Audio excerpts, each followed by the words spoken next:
So greetings, Matt. Thank you so much for participating in our Setsi YouTube sessions that we do. We have a lot of traction on our YouTube channel. A lot of people have been inspired. They learned a lot. And, we're so honored to have people like you that are, putting that footprint in and making a difference in community globally, locally. It doesn't matter. We're all pieces of a global puzzle. So thank you so much for participating. Pleasure to be here, Mahat. All right. So as we always do our acknowledgement. So we begin all things by acknowledging the original stewards of the various lands that we are on. We acknowledge our ancestors. We acknowledge all those who toiled without compassion or compensation. We acknowledge all the elders and community stalwarts whose shoulders we stand on as we build, share, learn together for our collective liberation and sovereignty. So please, if you can do us the honors, Matt, by introducing yourself to our listeners and viewers and tell us about your remarkable work. Thanks, Matt. So my name is Matt Pfahlert. I'm the co-founder and CEO of an Australian-based not-for-profit social enterprise organisation called ACRE. And ACRE stands for the Australian Centre for Rural Entrepreneurship. We are headquartered in a rural location. So I'm based in a small town called Beechworth, which is about 3.5 hours northeast of Melbourne in the southern state of Victoria in Australia. And I live in a small town called Beechworth that only has 4,000 people. And the work that we do is all about driving the renewal of Australia's rural communities so that future generations can thrive. The unique situation we have in this country is that there's been a 50-year concentration of resources to the cities or the large regional centres.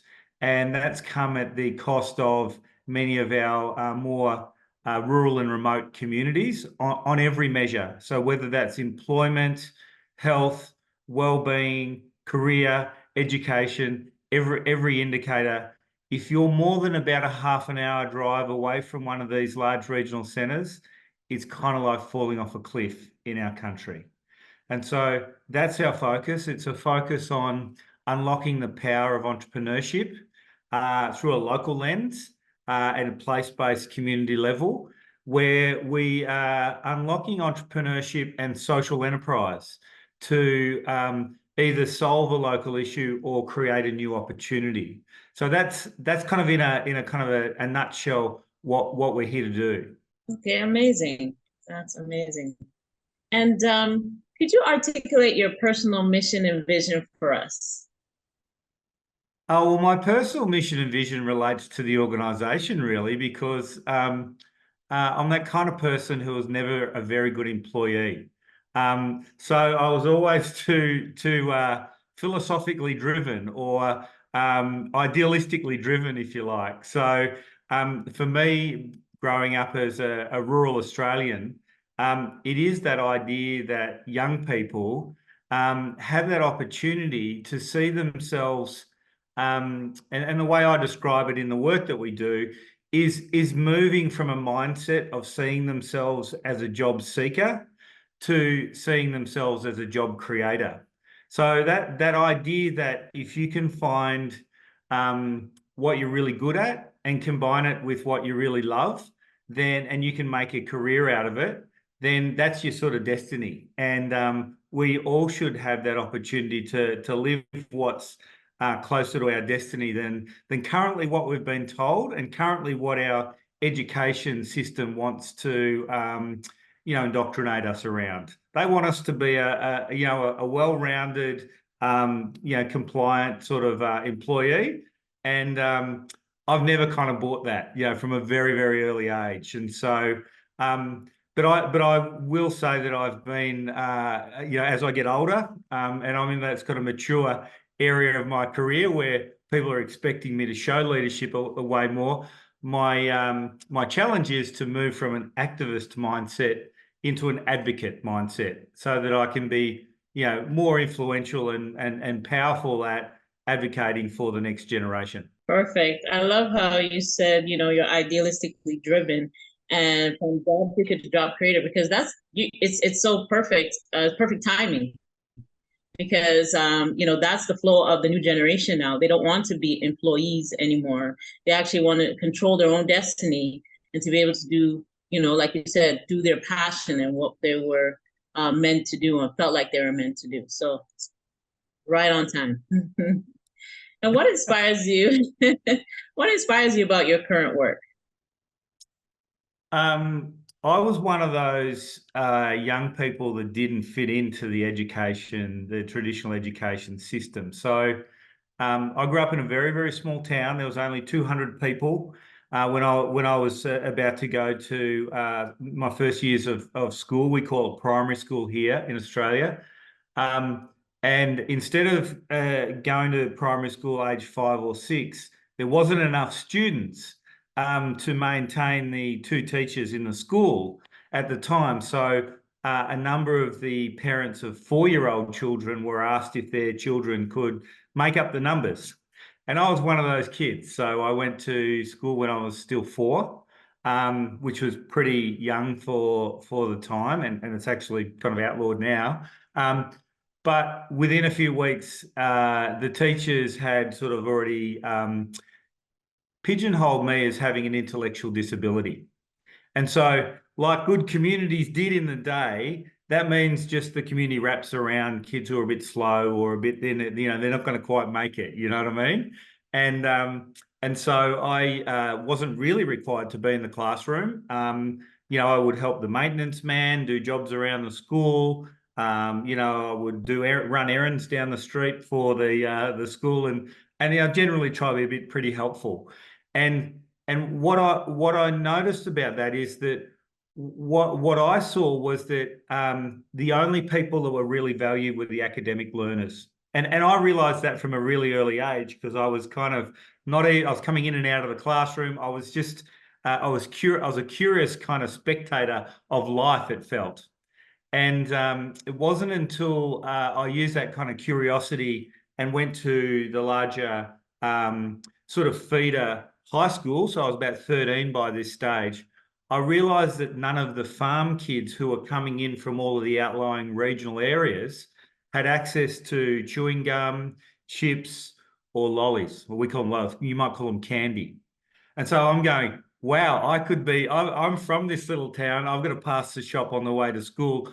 I could be their supplier. And I started my first business when I was 13. And I was making a lot of money selling these things to these farm kids who had no access. And so by the time I was kind of the end of that first year of high school, age 13, I felt like I knew the rules of life. I felt like if you can become a trader, if you understand that someone wants something and you can supply it and you can be reliable and you don't rip people off and all of these things, I already understood that I was going to be okay in life. That no matter what I did, I'll be able to find a way to nourish myself and meet my basic survival needs. And so I felt like, well, I didn't understand it at the time, but as I grew older, I realized the importance of that agency as seeing yourself as self-determining your future. And yet there was nothing about trading. There was nothing about entrepreneurship. There was nothing that valued that kind of understanding or mindset at any time in my school career. So, I felt like we spiritually starve our children in terms of our education system. And fighting an education system is really difficult in any country. But actually finding viable alternatives to inspire others to join a different way is where I get a huge amount of inspiration from my personal and early years, but now feeling like I'm at an age where I can be a real bridge maker between the generation that came before, who still holds all the power, and the next generation who are wanting to assume power and leadership, but they don't actually understand some of the cultural nuances of how to negotiate that. So that sort of role has given me huge motivation to get out of bed every morning. Amazing. Wow. That is so inspirational because I mean, we're coming from an era back in the day where everything was so cookie cutter to now where it's like you're so free, like your wings can spread, So for you to have that mindset, it's humbling. That's so amazing. So I definitely will, you know, let the young people know that take a page out of your book to think, in that quick manner to say, here, I can provide a service to people that are miles away that don't have access to these things at such a young age. And young people nowadays, they're actually already on that trajectory. So it's amazing that you're able to keep that going, keep that inspiration going to make them entrepreneurs. Yes, very good, very good. And what challenges and barriers do you face in what you do, and how do you work to overcome it? So there's two main challenges. One happens at that community level that these young people are living in, and the other is access to capital. So it is the ability to start these sort of businesses. It is the ability to get a social enterprise off the ground. It is ability for community to even understand that there is a third way between. There are really great charitable organisations that do incredible work that are so needed in our society. So I'm not trying to take anything away from them. And equally, there are incredible businesses that play a role in providing goods or services. So it's not about attacking one or the other, but it's actually where there's this kind of beautiful meeting in the middle piece. The business model of social enterprise, where you're still trading. You're being profitable, but you're not putting personal profits ahead of people on the planet. And I think it's a beautiful kind of bringing together of what the next generation seek in how they understand themselves in relation to the complex issues the world faces. So it just kind of makes sense. But to people who are from a sort of a more traditional mindset, they've grown up in these rural locations. They've had an incredibly privileged life. They've been able to have this kind of stability and security, of a generation that we'll never ever see again. And so they don't want anything to change. They're actually really happy. They're sort of entering their retirement age, and they're volunteering here, there, and everywhere as a sort of semi-retired person. And they might not actively fight change, but they don't see the need for them to be leading this stuff. And I see them as a huge barrier in these communities, because they're not actually fostering the local ecosystem required. They're not fostering the development of emerging leadership and talent. And so it's really hard as a young person trying to do this stuff if you don't have role models, if you don't have support, if you don't have an active and supportive little ecosystem around you. And we actually have a term for them. They're called the cave people, and they're in every rural community around the world. And CAVE stands for the Citizens Against Virtually Everything. And and everyone can think of 4 or 5 of these people.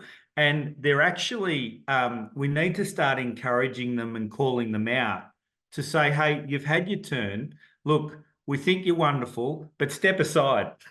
And let the next generation take on, the responsibility and the opportunity. We know with entrepreneurial behaviour, the failures are the sometimes the best lessons to realising success. And so if you don't have any places where young people can feel safe to experiment, try things, build things, fail, get up back on the horse and go again, we're not going to build that sort of ability, that collaborative ability at a community level for people to solve their own issues or create new opportunities. Well, I wrote that down. Cave people. I love that. Citizens against virtually everything. Everything. I definitely know a few of them for sure. Well, Thank you for that one. I think one of the things that we find that, people can have an amazing business plan, they can have the best team around them and all that kind of stuff, but in a local community, they're totally unaware of the forces against them that sit in some of the current leadership. And so it's actually can sort of unlock sometimes the strategy that needs to be employed for your social entrepreneurial activities to actually succeed. So here you are thinking, I've got everything sorted, the business model, I've got this, I've got all that happening, but actually it's outside forces that are largely unseen. Absolutely. That's a very important point that you made. And for everyone listening, watching, please, really get that in, because sometimes you might think, is it me? Like, am I doing something wrong? But not knowing it's outside forces that are actually throwing you off course. So be mindful of that. Thank you for that. And how do you feel about the future of social enterprise? Now, I'm in Canada, you're in Australia, but globally, like in general, how do you feel about it, the future of it? I think so. I'm a convert. So I started my first social enterprise in 1996, and I've been running social enterprises ever since. They weren't called social enterprises back there, but that's what I now understand them to be.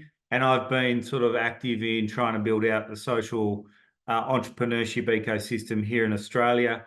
And one of the ways that I've been doing that is by understanding the social innovations that surround this sort of area from countries like Canada and Scotland in particular. So a couple of our key partnerships in delivering social entrepreneurial activities, particularly around learning and development here in this country, come from partnerships like Common Good Solutions. They're a social enterprise development agency out of Halifax, and organisations like Social Enterprise Academy out of Scotland. And so what I've been able to see is this maturing of social enterprise as a concept over many years since I really started investigating it in the Northern Hemisphere in about 2013. And why I think it has the potential to be this genuine global movement, which I believe it's starting to become, and that next generation engaging with it will only confirm that, is because it's a doing activity. So if you want me to engage with the next economy or the whatever kind of next thing, I don't know what that actually means. But I can eyeball a 7-year-old child and say, if you care about something enough and you want to take a sustainable approach to it, you could start a social enterprise tomorrow.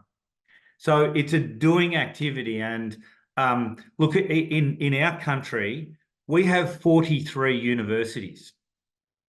Like we are well sorted when it comes to theoretical learning, right?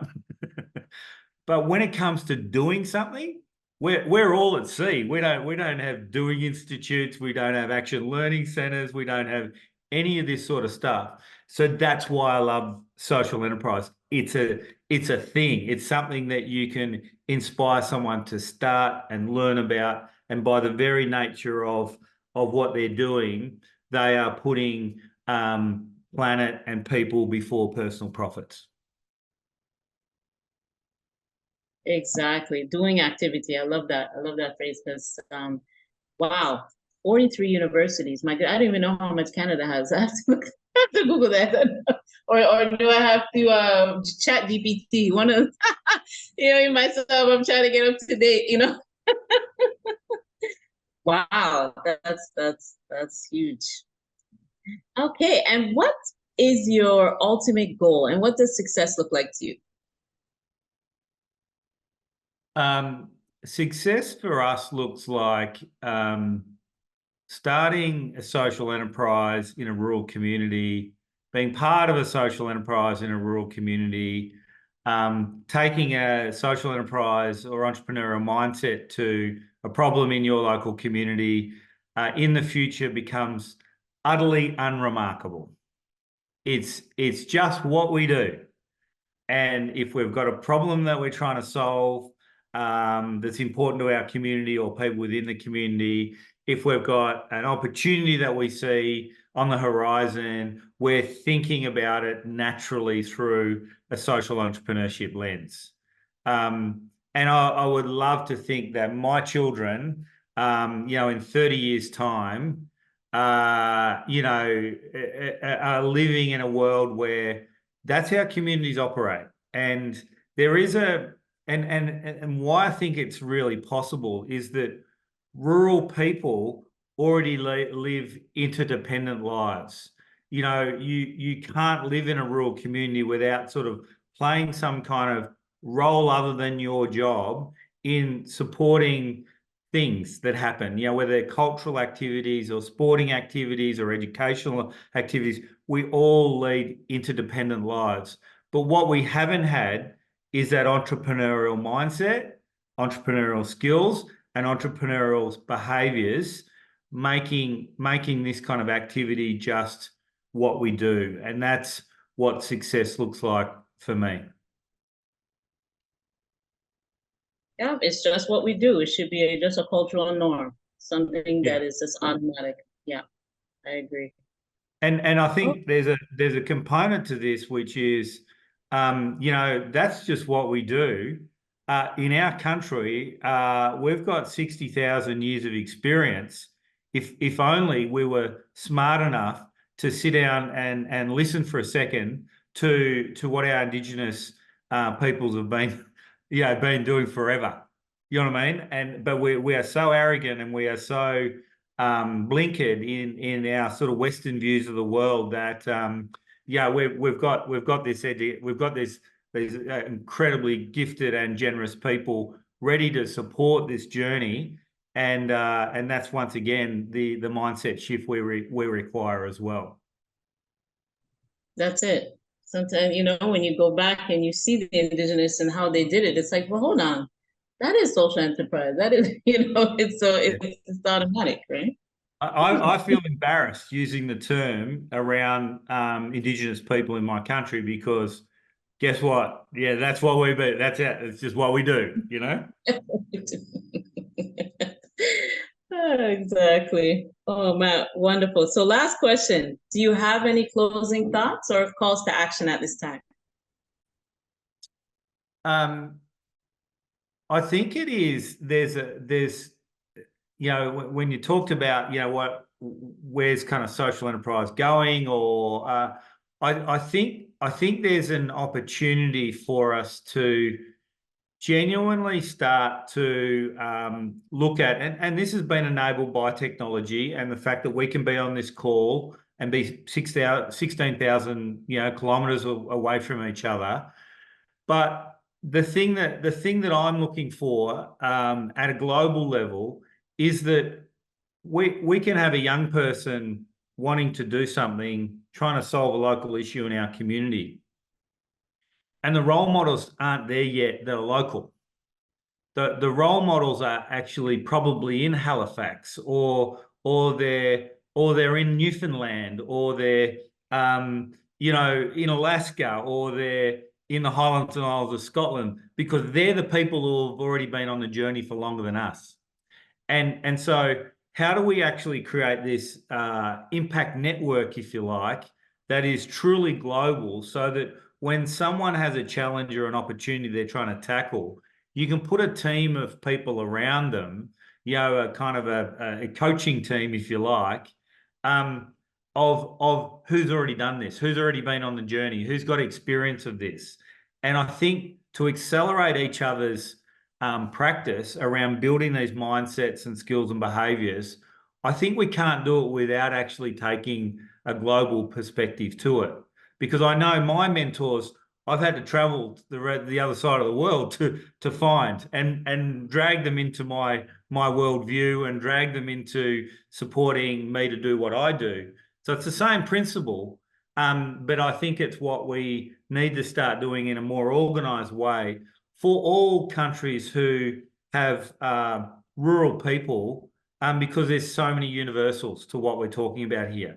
There is so much concentration of resources back to the cities in nearly every country in the world. And so imagine imagine if we all were able to help each other in kind of bringing in these teams around a particular challenge or opportunity, you know, at the right time, you know, because that's what people need right then. Yeah, I love it. I'm already imagining it into my head, like an impact network where everybody, you know, is just a Zoom away, you know, a Teams away, just to really tap in, get that support, you know. Some people in the middle of, you know, trying to build their entrepreneurship journey and they need a little help. They know they can tap right in somewhere, anywhere in the world and get that inspiration. So, Yeah. oh man, that would be a beautiful thing. And I'm putting it out there. It's gonna manifest for sure. Good idea. Oh, Matt, this has been a wonderful interview. I really appreciate it. On behalf of Setsi, we appreciate you. Thank you for all that you're doing and inspiring young people to continue the journey of entrepreneurship, getting out of the employee mindset, getting into, you know, being non-employed. What did they say? I'm unemployable. That's the new word now. I'm unemployable. So thank you once again for this incredible interview. And we will end the way that we began by acknowledging the original stewards of the various lands that we are on. We acknowledge our ancestors. We acknowledge all those who toil without compassion or compensation. We acknowledge all the elders and community stalwarts whose shoulders we stand on as we live, share, learn together for our collective liberation and sovereignty. So once again, Matt, I really appreciate you. On behalf of Setsi, we thank you very, very much. Pleasure. Thank you very much for having me. Okay, all the best to you. Okay, bye-bye. Bye-bye.